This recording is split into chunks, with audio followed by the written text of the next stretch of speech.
Denver, Colorado. It wasn't just a big night of fights. It was a big night of memorable moments. Conor McGregor with us here in Denver, Colorado.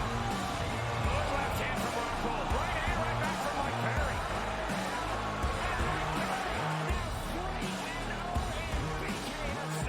Can I get a face-off with Conor McGregor, man? It's an incredible setup here, incredible matchmaking, incredible storytelling. Oh, you had to come here. All these fighters that step in here are warriors, and all have my respect. And I'm into this game, yeah. We'll be into this, yeah. And we are live here in the Maverick Center here in Salt Lake City, Utah. Folks, what a night. It is going to be historic indeed for BKFC 56. Whoever's the king of violence right here, this is going to be a great fight. Perry on the top. Right hand from Mike Perry. Double jab. Who's the king of violence? I am! Combat fighting in its purest form, bare knuckle fighting in the city of angels. 80 seconds remaining. We've got the biggest announcement in the BKFC history we're about to make, so let's make that announcement. What's up, Knucklemania? The notorious Conor McGregor here. Ladies and gentlemen, the huge announcement that I have for you today. Conor McGregor, myself, and McGregor Sports and Entertainment is now an owner of Bare Knuckle Fighting Championship. Welcome to the big leagues. David Feldman, baby, we did it. He's now an owner of BKFC with us, and we're going to take this motherfucking thing all the way to the top now.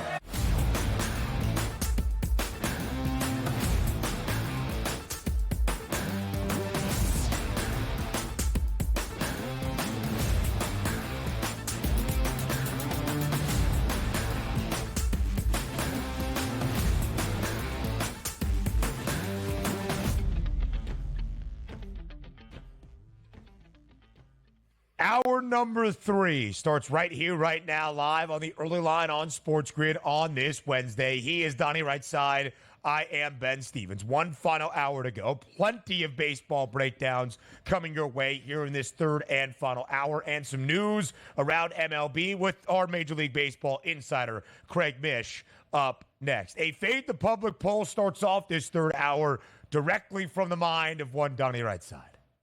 Yeah, and exactly. We'll get into it. We'll have some fun. But the question may surprise some people today on this poll, but the answers shouldn't surprise anybody. I don't think we should be even close to 50-50 on this because, quite frankly, if you ain't cheating, you ain't trying, which we'll get to in just a couple moments. But, yes, we do have a Major League Baseball card with some afternoon baseball today on a hump day Wednesday as we get to the back end here of the week, which means college football is on the horizon. A 12 noon kickoff to get the season started with a quality matchup. That's what we asked for, and that's what we got. Over in Dublin. We'll talk about it a little bit later on. But we start here in hour number 3. Perhaps a poll inspired by one Connor Stallions. By the way, his documentary comes out in 6 days on Netflix. Untold Sign Stealer is what it's being called. Donnie has shared his thoughts on Connor Stallions, on any individual or perhaps team or program that cheats in sports. If you ain't cheating, you ain't trying. Donnie has gone as far as to tell the youth of America that might be watching the SportsGrid network that, hey, when school, which is starting right now for a new school year, gets underway, just try to fib, cheat a little bit. You will benefit from it, which would probably go against most parental advice. You have to wonder what's happening in the right side household. But we ask you about cheating here on the early line. Is it worth it? That was the question in the Fade the Public poll.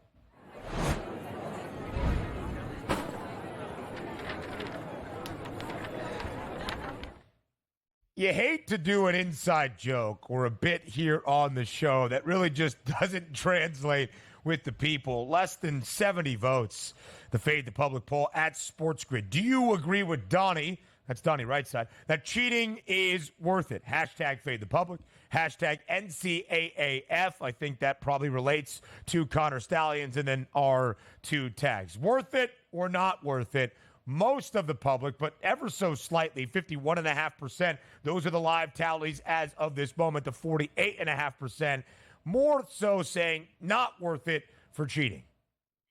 We've been built on lies all these years, Ben. Like the people that fly straight and narrow, they're going to be the ones that win in the end. That's not correct here. The guys that are flying zigzag patterns all over the place, you can't catch them, they're the big winners. Has anybody ever gone back to, and I understand, a lot of people watching this program are much younger than I am. But I remember being told in the 80s and 90s in school, you got to do the math the correct way, show your work, because you're not always going to have a calculator with you. We got a calculator all over it right here. You see this phone right here? There's a calculator. You don't need to do math anymore. We don't need, hey, Mrs. Abrams, whoever my teachers were back in the 1980s that I can't remember right now, so I had to go with a fake name. Like, we have all this stuff. So you should be. Yeah, exactly. Like when you take your SATs, you should have Google with you. Let me get the answer. That shows it. Like, bring me the correct answer. If you are in a company and I don't care how you get this answer, but go get it. Google it, bring it back to the boss. He doesn't care where you got it from, and neither do we, which means victories. I don't care where you get them from. Just bring me victories. If you have to stand on the opposing team's sideline in an absolute costume to steal signals, go out and do it. Because why?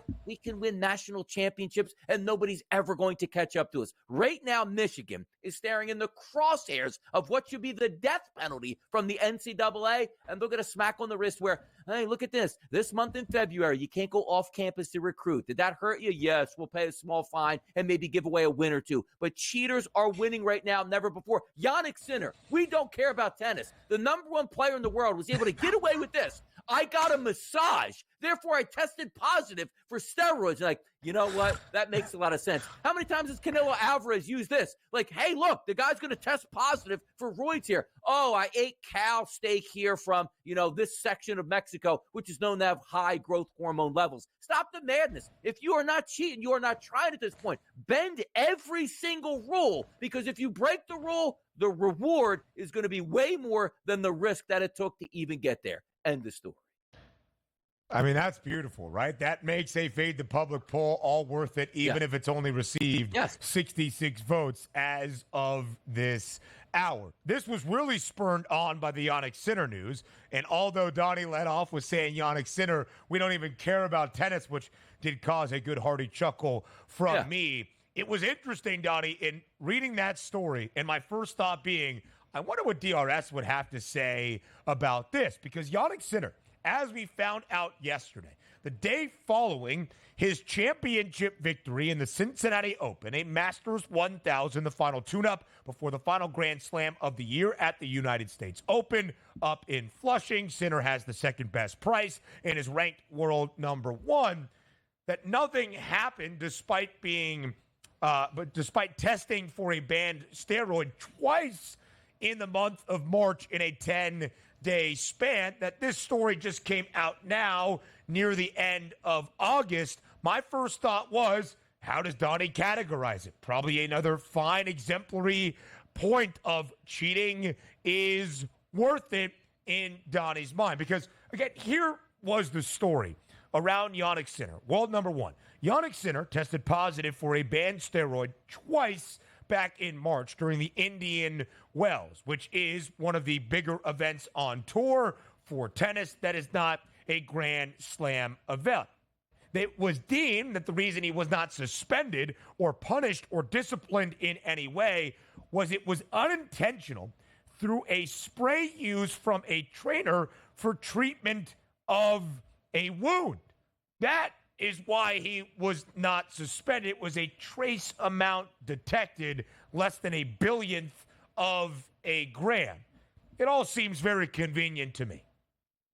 Yes, because you have those stories ready to go. Look, cheaters always have the story ready where they can answer any question that they possibly have. And if they get caught, you just maybe smash a phone or two. Like, even go back to the New England Patriots. Like, only buffoons out there. Like, it wasn't a big story that Tom Brady was deflating the footballs. Yes, it is. Look, coming from a wide receiver, if I had a quarterback who can really spin it, and I used to always take a look at Monday and Tuesday early in that practice week. You know what we had to do, Ben? We had to break in the new football, and I couldn't stand doing that because it felt like it was fracturing my hands with every pass.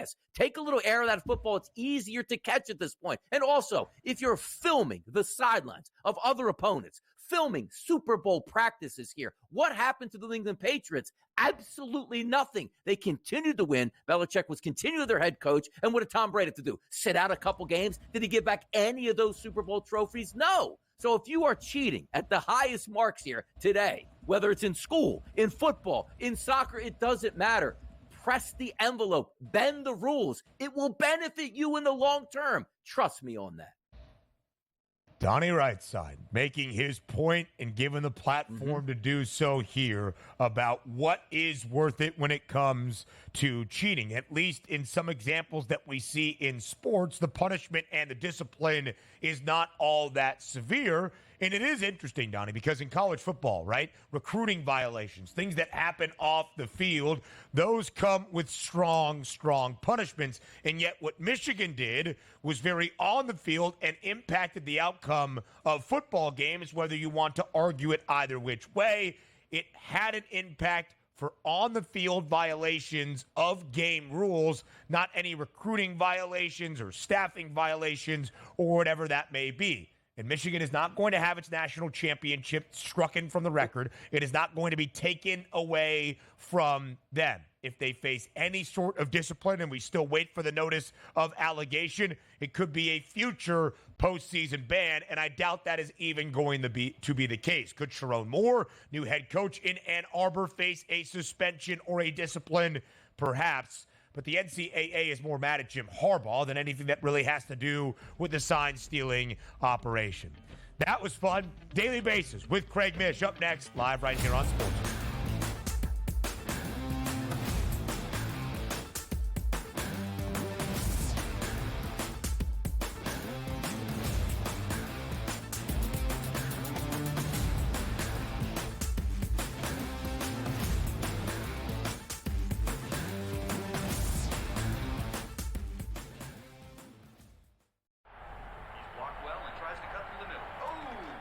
Your gut says Miami is going to win, and you should take the over. Your gut also said your NFT selfies would only go up in value. They didn't. But your head is on SportsGrid and knows the QB is in concussion protocol. The backup has a 45 QBR against the zone coverage. The New York D has the most sacks in the league. So yeah, trust your head. It's smarter to be on SportsGrid. There is going to be an energy to game time decisions that you will feel night in and night out. We're going to go through every single thing, and I've got a great team behind me that's going to help me get the job done. I want this to be the place that people come to. We are going to hit every single one of those markets that you need to know about. There is not going to be a better place, I promise you, than Game Time Decisions. We will have everything at our disposal, and we will use that to our advantage. I'm Kevin Walsh. Tune into Game Time Decisions from 6 to 8 p.m. Eastern on SportsGrid.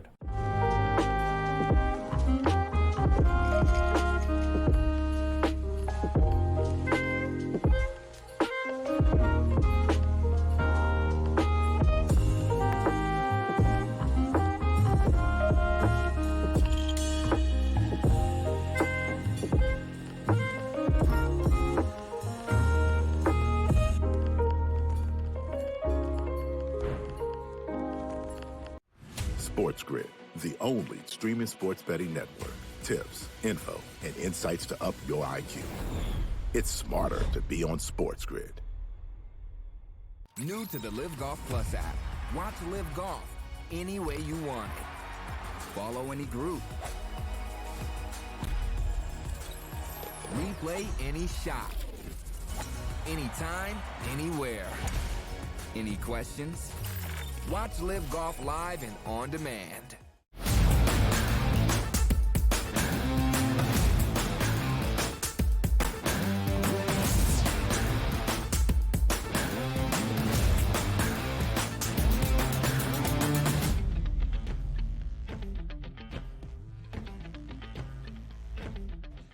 Live right here on this Wednesday on the early line on SportsGrid. The end of August is near, the final month of the Major League Baseball season, then on the horizon with sights already on October. Our MLB insider, Craig Mish, the host of Newswire each and every day starting at 11 a.m. Eastern Time, joins us now live here on this Wednesday on the early line. Craig, as always, thanks for being here. Yeah, sure. You know, big announcement, by the way. The World Baseball Classic just made their announcement for the 2026 tournament. A lot of the games going to be played here in South Florida again, semifinals and finals as well. I know we're still a couple of years away from that, but if you guys remember, there was a lot of fun to watch a couple of years ago. By the way, Ben, electric real quick, atmospheres. Oh, yeah, I just wanted to butt in on this topic. Based on the SportsGrid producers here, is that next year, 2026's World Baseball Classic? When is that? Is that 2 years, 3 years, next 26. year? When is it? 26. Yes. Okay. All right. Just want to get that. There we go. We're set. Craig, we had some small confusion, and we needed some clarity this morning as we had some of the years that were slightly different from the projected odds of this year in the pre. But we're not going to get into that right now. What we're going to get into is the biggest headlines around Major League Baseball as we go to each and every single bag around the diamond. It's time for Daily Bases.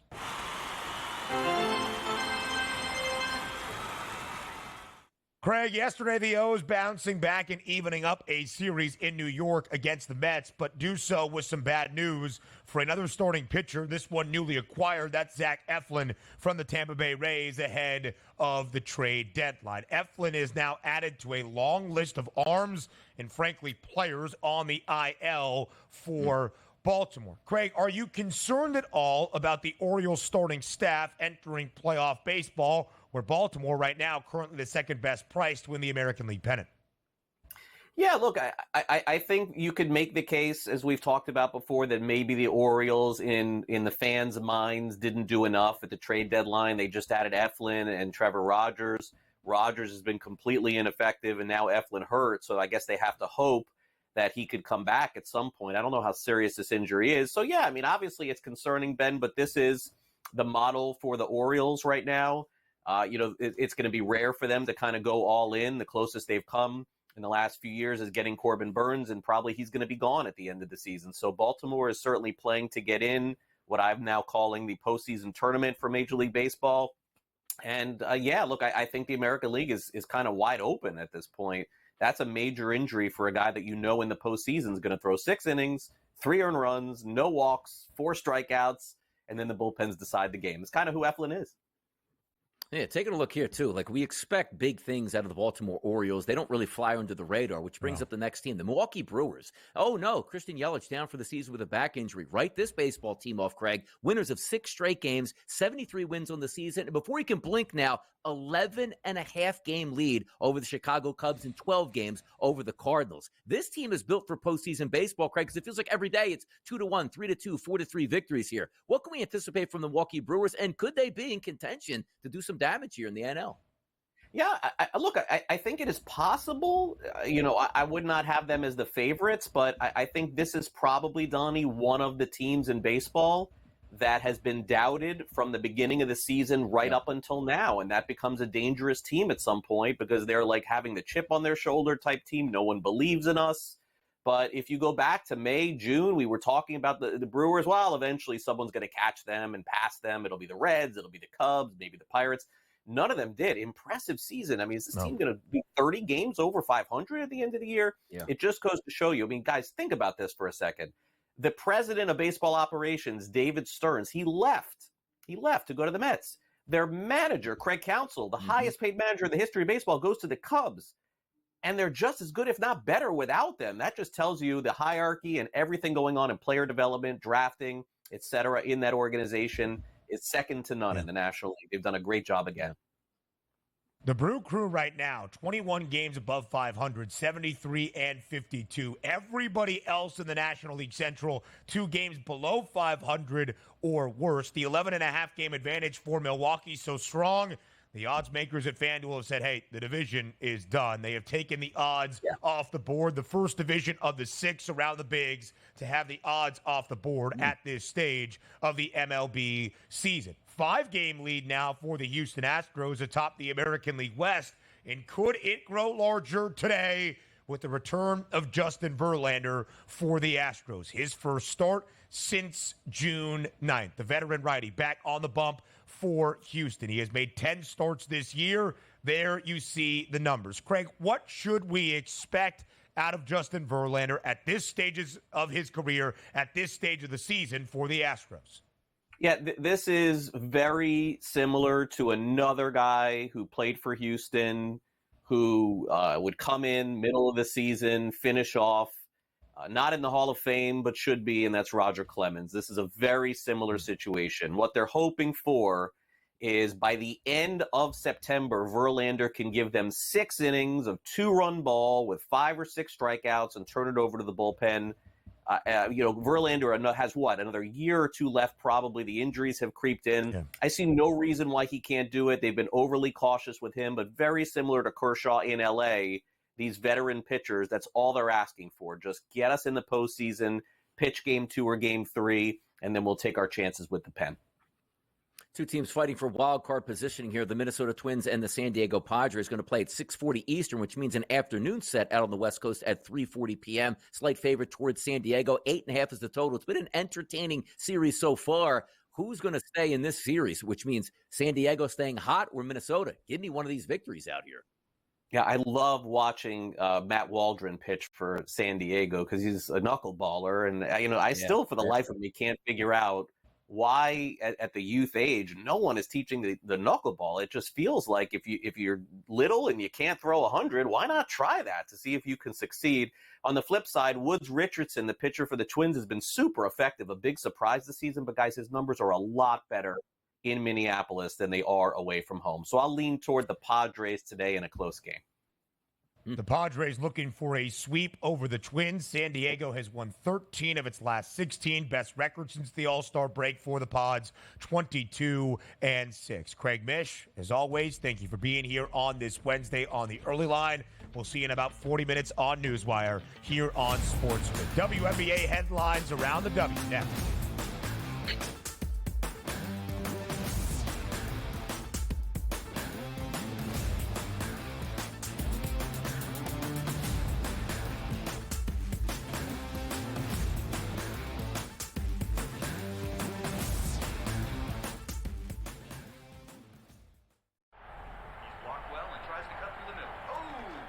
Your gut says Miami is going to win, and you should take the over. Your gut also said your NFT selfies would only go up in value. They didn't. But your head is on SportsGrid and knows the QB is in concussion protocol. The backup has a 45 QBR against the zone coverage. The New York D has the most sacks in the league. So yeah, trust your head. It's smarter to be on SportsGrid. There is going to be an energy to game time decisions that you will feel night in and night out. We're going to go through every single thing, and I've got a great team behind me that's going to help me get the job done. I want this to be the place that people come to. We are going to hit every single one of those markets that you need to know about. There is not going to be a better place, I promise you, than Game Time Decisions. We will have everything at our disposal, and we will use that to our advantage. I'm Kevin Walsh. Tune into Game Time Decisions from 6 to 8 p.m. Eastern on SportsGrid.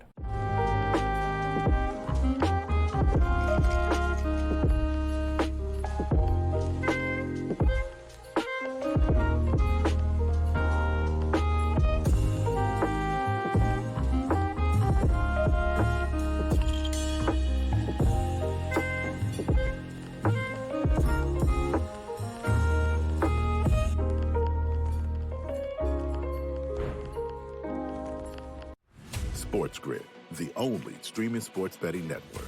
Tips, info, and insights to up your IQ. It's smarter to be on SportsGrid. New to the Live Golf Plus app. Watch Live Golf any way you want it. Follow any group. Replay any shot. Anytime, anywhere. Any questions? Watch Live Golf live and on demand.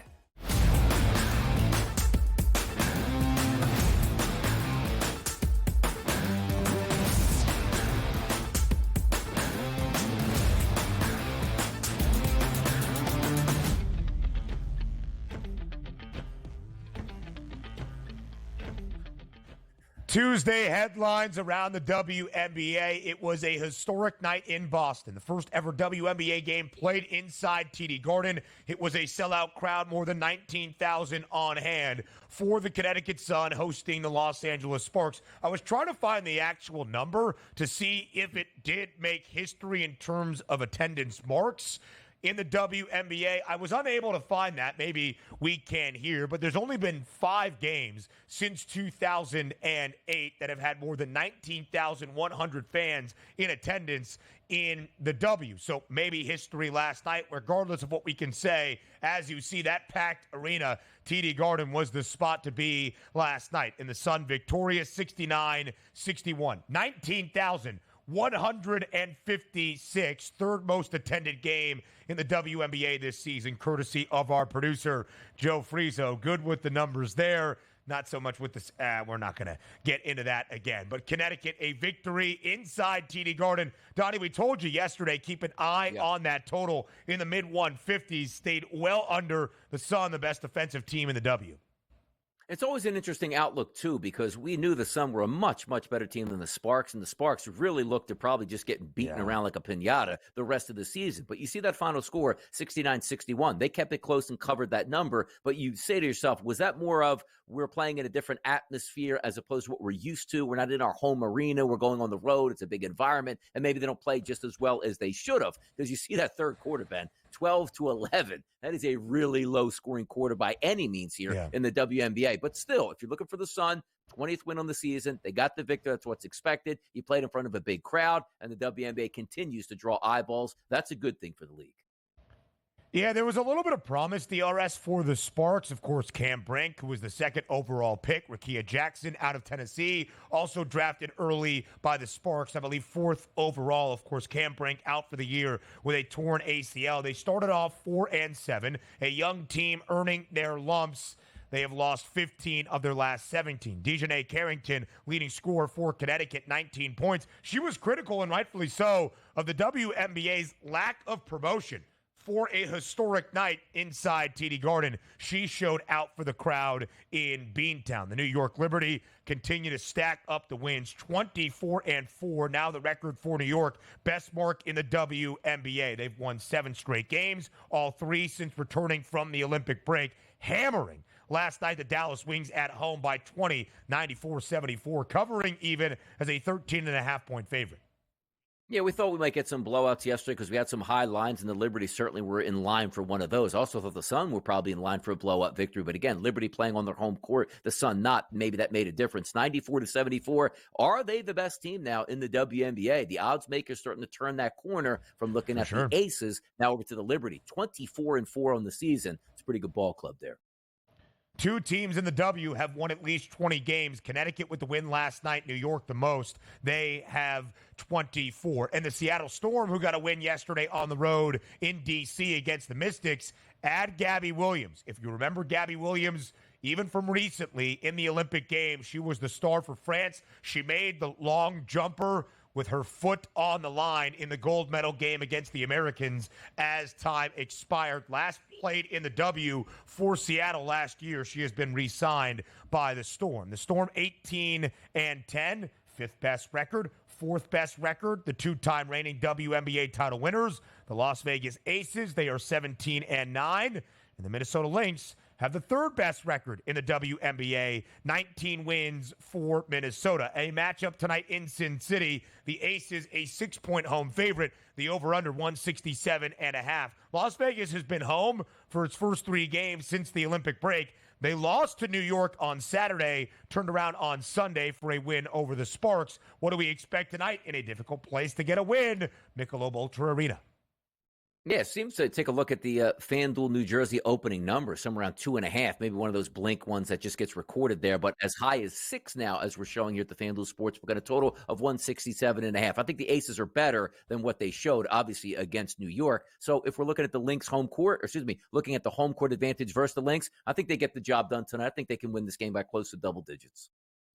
Asia Wilson to record a double-double. It's minus 330. Nafisa Collier for Minnesota is minus 130. She is back now for the Lynx. Of course, was a member of the gold-winning team for the United States over in Paris. The Aces 17-9. The defense has not been great this year. Second best price to win the WNBA championship at plus 190. The gap is starting to widen. New York in front. They are the favorites. Vegas, second best number. MLB breakdowns come your way up next. Live right here on the Early Line.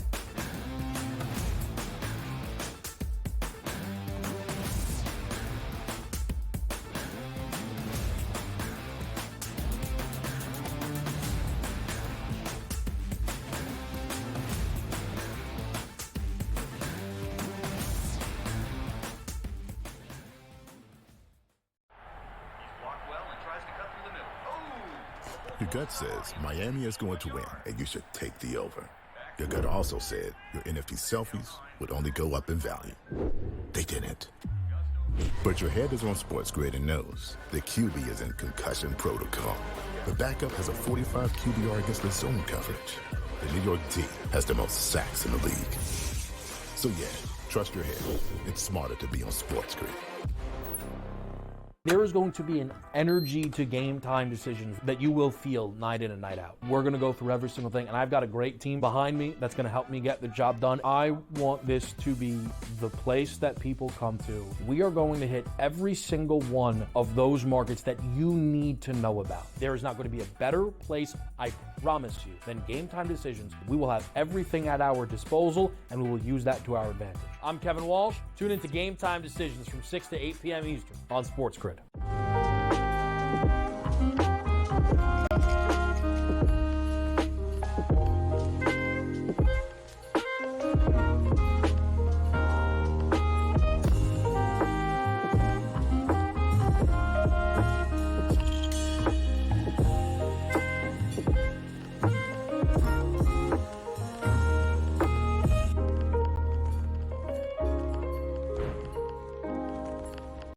SportsGrid, the only streaming sports betting network. Tips, info, and insights to up your IQ. It's smarter to be on SportsGrid. New to the Live Golf Plus app. Watch Live Golf any way you want it. Follow any group. Replay any shot. Anytime, anywhere. Any questions? Watch Live Golf live and on demand.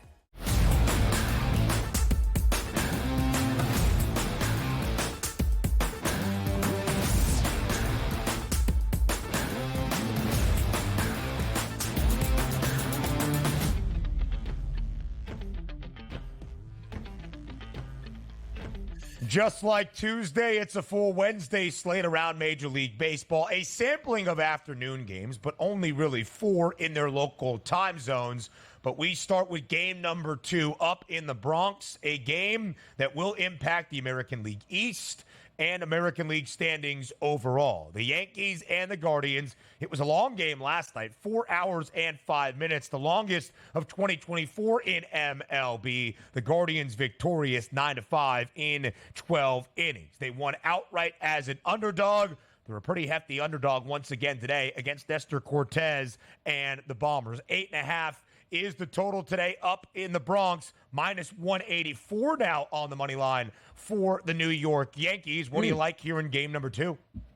Probably the better pedigree pitcher, I guess you could say, on the mound here for the Yankees with Nestor Cortez. His last 30 days don't really show up as all that glamorous. An ISO power number of 180, which is slightly elevated against, and a 337 weighted on base percentage, once again, slightly elevated. But if we do take a look at Nestor Cortez at home this year in Yankee Stadium, 73 and 2/3 innings pitched, an ERA right around 3, and a very manageable xFIP number in that 3.9 range. So he should be able to keep you in this ballgame. Now, you do have some hitters out there that have really been focused on left-handed pitching for the Cleveland Guardians. That's obviously Jose Ramirez. And take a look at David Fry resurfacing once again. But look at Ramirez. He's a switch hitter, so he'll be batting from the right side. His last 30 at-bats against left-handed pitching, an ISO of 517. So somebody that you might want to put on that radar to maybe hit a home run. Cooler temperatures still in the Bronx again today in the 60s, and that same right field wind about 7 or 8 mile an hour going out at this point. But if we do look at the other side, Joey Cantillo, not very much, business here in Major League Baseball. Only 58 batters that he's faced over the past 30 days. But look at his numbers.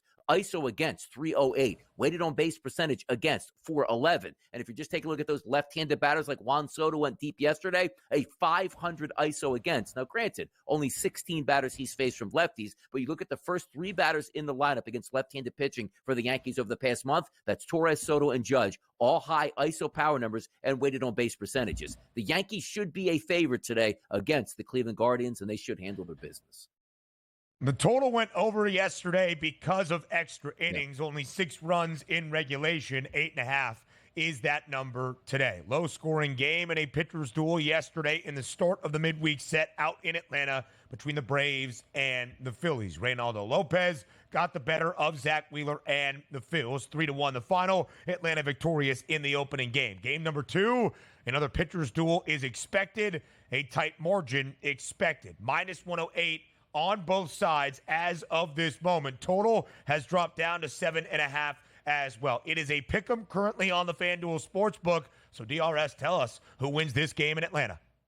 I mean, honestly, again, it should be the Phillies. Max Fried, who's had a decent season, but really not over the past month and a half. That ERA approaching 5.5. But you're looking at that Philadelphia Phillies lineup and saying, what gives? But let's just start with Aaron Nola on the mound. He's a decent pitcher. We know that. A 1-2 punch that if the Phillies get to the playoffs, which we're anticipating, along with Zach Wheeler, one of the best in baseball. He does struggle a bit with left-handed batters, but that's not even what the focus I want here. Remove Marcell Ozuna and Matt Olson's name from that Braves lineup. It's Michael Harris, Ramon Laureano, Sean Murphy, Jared Kelenic, Orlando Arcia, Gio Urshela, and Whit Merrifield. It's basically a cast-off of characters from other baseball teams that just couldn't make it, and they just converged on Atlanta because of all of the injuries. Now, they won yesterday. They got a great pitching performance out of Lopez. Zach Wheeler was fine, but if you are the Phillies, if you can just put up 4 runs tonight, you should be able to win this game going away. And you say, that should be easier. Well, they scored 1 last night, and we're completely trash at the plate. But you have to stick with the statistics. To me, the better pitcher on the mound is Aaron Nola. The better lineup by a wide margin is the Philadelphia Phillies. And look at that price point. It is cheap. It was cheap yesterday. It's there for a reason. The Phillies understand have been struggling, but you're just looking at the pitching matchup and the lineups per se. It should be a Phillies win. The Phils entered this set having won 4 of their last 5, now just 8-9 in the month of August. Atlanta 9-9 in this month. They have won 6 of their last 8, including 3 victories in a row. The Phillies still maintain a 6-game advantage in the National League East, but this more important for Atlanta for holding on to that 3rd and final National League wildcard spot, a 2.5-game lead over the New York Mets. The Dodgers looking for a sweep late night in Los Angeles against the Seattle Mariners. We showed you the odds earlier. They are only growing stronger now, -180. The Dodgers a home money line favorite against Logan Gilbert and Seattle, total at 7.5. It's Jack Flaherty making his 4th start in a Dodgers uniform. The Dodgers have won 2 of the 3. Flaherty has earned 2 wins in his 3 outings for LA, but he's given up 7 earned runs in his last 2 starts. If we're just taking a look at those analytical numbers over the past 60 days, on the card today, got 25 pitchers, minimum of 20 innings pitched over those 60 days. Number 2 and number 3 on the card, they're pitching in this game going against each other. That's Logan Gilbert and Jack Flaherty. xFIP numbers, 3.07 for Gilbert, Flaherty at a 3.20. So we're expecting them to keep it down. But really the focus isn't, every day I look and it's like, wow, the Mariners have another solid pitching prospect on the mound today. Solid veteran guy, solid young guy. It doesn't matter. They just can't hit their way right now out of a paper bag, and sometimes they'll bust out 6 or 7 runs, and next 3 to 4 games won't cross the 3 threshold. If you're going to tell me today, once again, I'm getting that same Mariners offense that we expect to see on a day-to-day basis, where it's like, hopefully we can put together 3 or 4 home runs to score runs. I don't understand that's going to happen. Flaherty's a quality pitcher in a pitcher's ballpark against a team that struggles to hit. Don't you automatically just go to the Dodgers at this point, as we had like Mark Zinno on a little bit earlier? Just the trust level. And I understand you're not supposed to do this as a handicapper, but boy, oh boy, if you just, let me just keep trusting the numbers and go back to the well with the Mariners against a solid pitcher, it hasn't worked out in their favor, and I don't think it does again tonight. Seattle just 17-24 when booked as an underdog this year. You would think it's a right price for an all-star on the bump for Seattle in Logan Gilbert against a guy in Jack Flaherty who's been mediocre, at least in his 3 starts in Los Angeles. But there's a reason the price is the price as of this moment. The Dodgers looking for a sweep. They've won 8 of their last 11. San Diego looking for a sweep at home over the Twins. 3:40 p.m. Pacific time. So a little bit of afternoon baseball out there in Southern California in the 3rd and final game between the Padres and the Twins today. San Diego, a slight home favorite, -126. Over-under stands at 8.5. Will San Diego sweep Minnesota this afternoon? I'm taking him again. I am. The one thing that Matt Waldron does struggle a little bit with, it's left-handed batter, so he's going to get a pretty good look at a couple quality guys. Castro, Larnach, Wallner, Kepler, Julian look to be lefties in the lineup as we anticipate today. And this game, you might be dealing with a little bit of the shadows out there in San Diego by the end of this game, but I don't think that matters. I look at that price point and say, why wouldn't you just be taking San Diego at this point? If we're taking a look at Woods Richardson on the road this season outside of Minnesota, which is a true pitcher's ballpark. Now, granted, you said, well, Donnie, he's going to San Diego, which also is a pitcher's ballpark. Not the same batting eye that you look at from a batter's perspective, and the same thing with pitchers here. Sometimes you're just more comfortable at home, but on the road, 52 2/3 innings pitched, an ERA of 4.27, but a higher xFIP number of 4.75. To me, the Padres just continue to look and stay hot. They're at home today. I'll go with the Pods. San Diego has won 13 of its last 16, looking for the sweep over the Twins. The best mark since the All-Star break, 22-6 for the Padres. A substantial advantage for that top National League wildcard spot. Trying to catch the Dodgers, but L.A. knows they need to keep pace with San Diego, and the Arizona Diamondbacks not all that far behind. A 3-game lead for L.A. in the National League West. A rubber match today at Citi Field between the Mets and the Orioles. 1 minute left in this segment, DRS, so if you have more to say, we can hit it on the other side. But the Amazons a home favorite once again in the series finale at Citi against the Baltimore Orioles. Sean Manaea gets the start for the Mets, total 8.5. Who takes the rubber match? Who wins the set? Probably going to be the New York Mets. Like Cole Irvin, I don't think has pitched in 3.5 weeks at this point and wasn't very good. It's pretty amazing where Baltimore is a good team, and every day on the mound, it seems like they're getting worse and worse pitching. It's like, okay, you got Corbin on the mound, and then the next 4 to 5 days, it's like, we just hope we can actually be competitive. I think that low price here, which opened as a slight favorite towards Baltimore, now over to the Mets, makes some sense. The Mets should win this game. Dean Kramer was really good yesterday. 6 innings of work, only allowing a single earned run before the Mets made it interesting against Baltimore's bullpen. That's the rubber match, and there's more MLB breakdowns up next.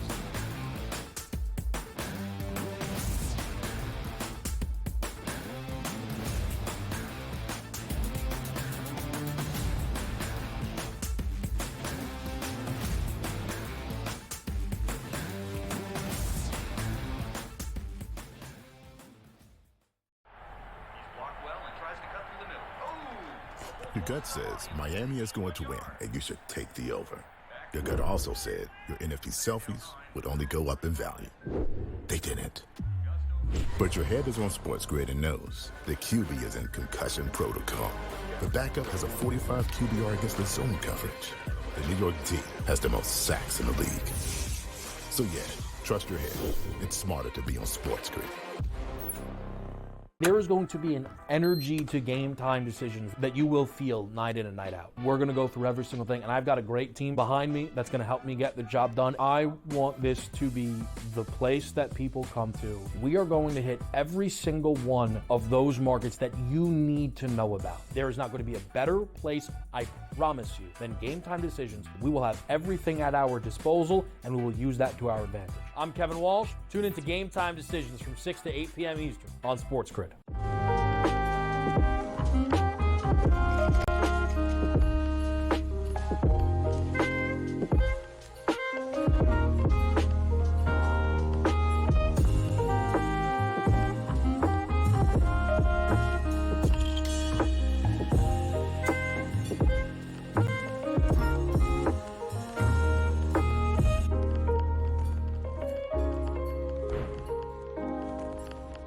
SportsGrid, the only streaming sports betting network. Tips, info, and insights to up your IQ. It's smarter to be on SportsGrid. New to the Live Golf Plus app. Watch Live Golf any way you want it. Follow any group. Replay any shot. Anytime, anywhere. Any questions? Watch Live Golf live and on demand.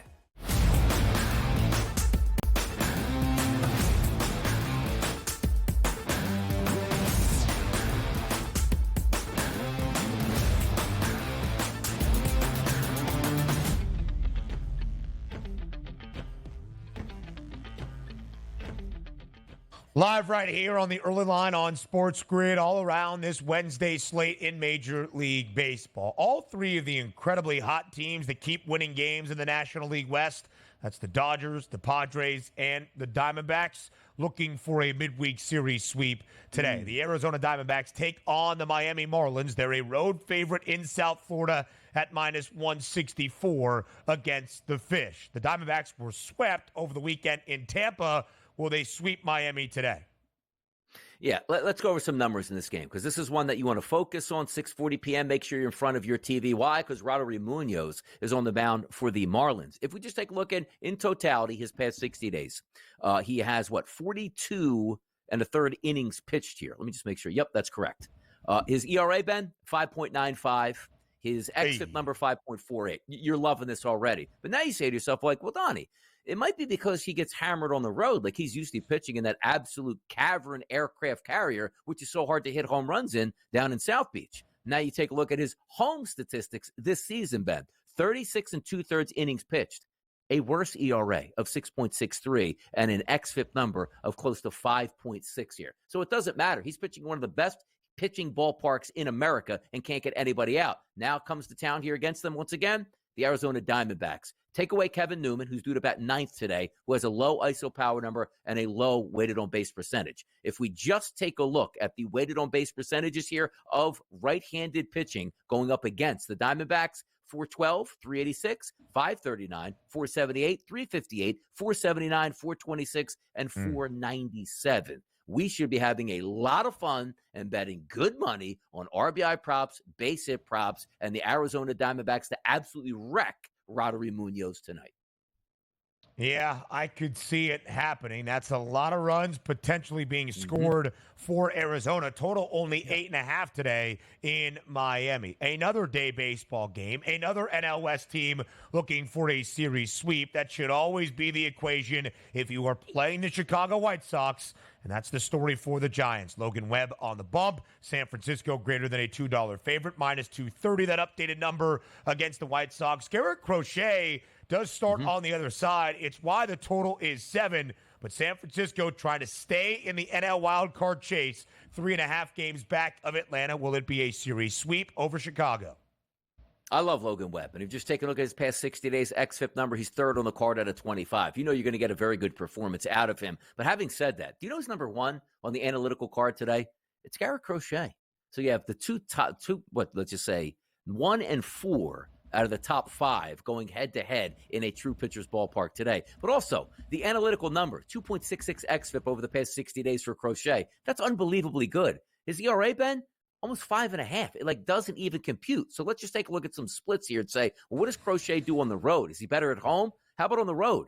If the card was today where everybody was pitching on the road, he's number 2 out of a card of 27 with an xFIP number of 3.30. So I look at that number and I figure that Webb is probably going to be like, I love going against the Chicago White Sox team in a pitcher's ballpark. Yeah. He should dominate. But Crochet also should be just fine. Am I looking to lay that big of number for San Francisco? Not necessarily, even though I do think they win this ball game, but probably that 7. I don't know how we get to 8 runs. 2 very good analytical pitchers here going up against lineups that aren't that great in a pitcher's ballpark. Sounds like an under to me. Yeah, last night by the Bay, it was a 4-1 victory for the Giants over the White Sox. Limited scoring in that game, maybe the case in the third and final. Justin Verlander makes his return for Houston today. He has not pitched since June 9th. Over 2 months, the veteran righty is back on the mound. The Astros, a favorite at home, day baseball in H-Town, minus 144, that updated number. This is the rubber match. Houston won game 1 by a single run, walking it off. The Red Sox victorious yesterday. Jarren Duran, a perfect 4-for-4 at the dish, and the game-winning solo home run in the top of the 8th inning. What can we expect out of Justin Verlander? How does it affect your handicap for the rubber match in Houston? It's a tough handicap, and maybe just a handicap we've been using here in Houston, Ben, for the past couple nights. You know, quality pitchers might get to the mound, but these lineups really are locking in and looking good. So you got back-to-back overs, and maybe we get that again, because if we focus just on Cooper Criswell for the Boston Red Sox, and we take a look at his road starts this season, He's got 36 innings pitched on the road, Ben, a 5.25 ERA, and an xFIP that's 4.63. That's high. You're going up against a lineup. And even if we remove Jose Altuve, who over the past 30 days doesn't have very good numbers against right-handed pitching, which is kind of crazy, but Bregman, Alvarez, Diaz, Pena, Singleton, and Caratini, all elevated numbers. They should hit. They should be able to put up runs. And from a Verlander perspective, let's just say he is very good. Does that mean, Ben, his leash is 115 pitches like back in the day? No. He might probably be going 4 to 5 innings max, which will leave it open to that bullpen to try to get after him. And also, as we take a look at that Boston Red Sox lineup, we love it as well. They've been crushing right-handed pitching over the past month here. Durant, Abreu, Devers, O'Neill, and Yoshida, all with heavy ISO power numbers and weighted on base percentages here. So for my money, instead of just saying like, oh, I think Verlander can be back to form, or I think Criswell's going to be a bad pitcher, I do think we get another over in this game. Afternoon game, not a pitcher's ballpark to say the least. I think we get some runs in this one. We'll keep with that same MO of the past 2 games. Both of the first 2 would have been over this 8.5. 9 runs scored, 5-4. Houston winning game 1, 6-5 yesterday for Boston. Jarren Duran was great in the solo home run. Tristan Casas also pretty good, the young first baseman for Boston. 3 RBIs yesterday, 2 for 3 at the dish, and did hit a home run of his own. Some other spots around Major League Baseball. DRS, we're really reaching the time of the year where some games have importance. Others they're already looking forward to next season. If the Royals can continue to hold on, they're a hefty favorite at home today in KC against the Angels. Lost yesterday to the Halos. The Angels a hefty road underdog. The Brewers have an 11.5 game lead over the Cubs. The Cubbies 5.5 games back of the NL wildcard chase at this moment. They're a home favorite today against the Tigers with Jameson Taillon on the bump. Yeah, by the way, getting back to that Kansas City-LA game, like Michael Lorenzen's on the mound. And by the way, if you would ask me xFIP minus numbers, just how the pitcher's doing, Lorenzen's actually the worst on the card. But having said that, he's being countered by Johnny Cueto. I think, in 1981, Cueto made his appearance today. Yeah, Cueto is back in Major League Baseball. Good luck with keeping that game under. Whew, boy. I believe this is his first start of 2024. For the 38-year-old Johnny Cueto. DRS, enjoy the money line. We'll see you tomorrow here on the early line. It continues next.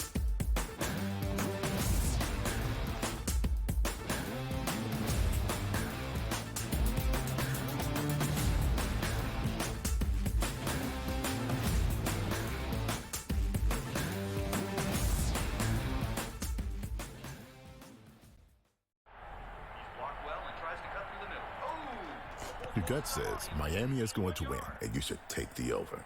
Your gut also said your NFT selfies would only go up in value. They didn't. But your head is on SportsGrid and knows the QB is in concussion protocol. The backup has a 45 QBR against the zone coverage. The New York D has the most sacks in the league. So yeah, trust your head.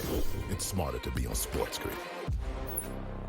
There is going to be an energy to game time decisions that you will feel night in and night out. We're going to go through every single thing, and I've got a great team behind me that's going to help me get the job done. I want this to be the place that people come to. We are going to hit every single one of those markets that you need to know about. There is not going to be a better place, I promise you, than Game Time Decisions. We will have everything at our disposal, and we will use that to our advantage. I'm Kevin Walsh. Tune into Game Time Decisions from 6 to 8 p.m. Eastern on SportsGrid.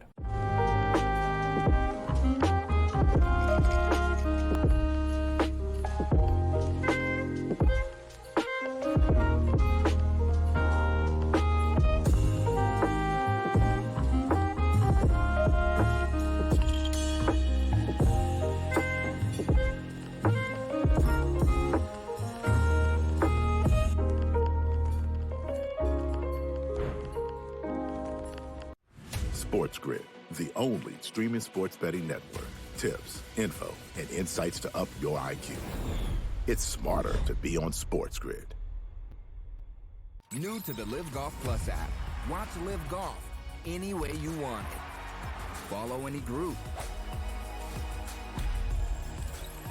Replay any shot. Anytime, anywhere. Any questions? Watch Live Golf live and on demand.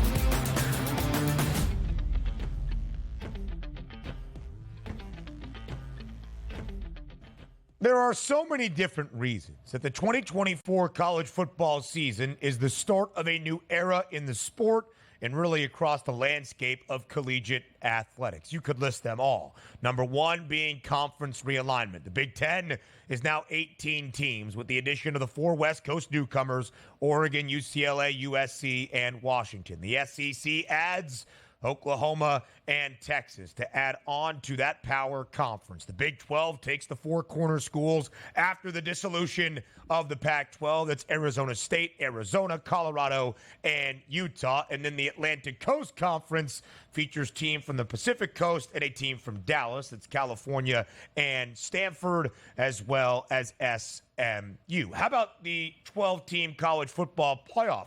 An expansion of the CFP, the largest field we have ever seen in the hunt for a national championship in the more than 100-year history of college football in this sport. And obviously, we already know about the changing landscape that has been NIL and the transfer portal. Here's another example of where college football continues to change. In a once amateur sport, at least that tried to use the facade and the allure of amateurism, is completely gone. It has not been started by Alabama, but it's represented in the importance of the move that Alabama made earlier this week. Re-signing its star general manager, yep, that's a GM, Courtney Morgan, to a new 3-year deal that will average $825,000 per year. And the reason the Crimson Tide had to invest in retaining the services of Courtney Morgan is that USC was trying to land Morgan to become its general manager out on the West Coast. What does a GM mean in college football? You're not signing people. You're not trading for people. But aren't you actually? You're monitoring the transfer portal. You're making sure that NIL money is distributed in a clean and efficient way, at least standing by the flimsy guidelines that the NCAA has been put in place. You are monitoring so many different things for a college football program now, much more than we ever saw in the past. Coaches will tell you one of their least favorite things is recruiting. And brother, you're always recruiting when it comes to college football. But that used to be high school athletes, sophomores, juniors, seniors in high school, building your future. Now you need even a stronger eye on the transfer portal in a landscape that is even more helter-skelter than free agency in professional sports. You need somebody that can delve in both and handle the professional natures that college football has been brought about. That's where a general manager comes in. That's why you invest in a GM to maintain and run your program, which only frees up your coaching staff to focus on the X's and O's. It is where college football has been trending for the better part of the past 2 decades. If you have not noticed, you have been living under a rock. And the investment in a guy like Courtney Morgan to be the general manager in Tuscaloosa will only continue in years to come. We have seen it all around the country. It will be the case at every single collegiate football program. You know what else is a sign of the time of changes in college football? Nick Saban is no longer the head coach of the Alabama Crimson Tide. After 17 years at the helm in Tuscaloosa, he announced his retirement. It shocked a lot of people, although maybe it is not surprising. Kalen DeBoer takes the reins now for Alabama. And so not only will Nick Saban not be the head coach in Alabama for the first time in a long time, since 2009, Alabama is outside of the top 4 in the AP preseason poll. They are ranked 5th. We have seen some changing times for the Crimson Tide here as of late. And although Alabama ranks number 5 in the AP preseason top 25, they still are tied for the 5th best price to win a college football playoff national championship. A 14-1 number alongside conference mate Ole Miss for that 5th best price around the country in college football. Things look different around the landscape. So if Alabama is 9-3 and does not win double-digit games, do not be overly concerned about Alabama's future. Hey, there's still even a good shot that a 9-3 Crimson Tide team could reach the college football playoff. Will it be drastically different? Well, you might not remember this depending on what age you are, but in the 10-year history before Nick Saban took over in Tuscaloosa, starting in 2007, the Crimson Tide had a losing record in 4 of those 10 years. The early line returns tomorrow, 8 a.m. Eastern Time, here on SportsGrid.